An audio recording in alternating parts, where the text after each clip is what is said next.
In this video, we'll show you what to do if your Windows 11 PC or laptop is not showing your recently downloaded files in this downloads folder. So to fix this, first head to the search menu and then type in File Explorer Options and then select this first result. Now here you will need to select this Restore Defaults option and then hit Apply followed by OK. After that, right click on the start icon and then select Run. Now in the Run dialog box, type in shell downloads and then click on OK.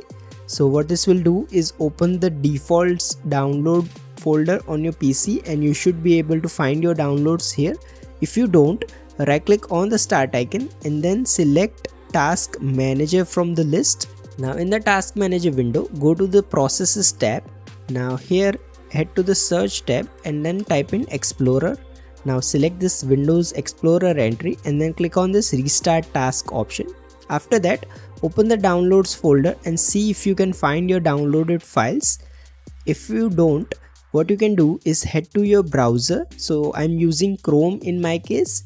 Now here click this three dot icon and then go to Downloads. So this will open up your recent download history. What you need to do is find the file that you want to locate and then click on this folder icon next to it. So this will basically open your downloaded file inside the downloads folder.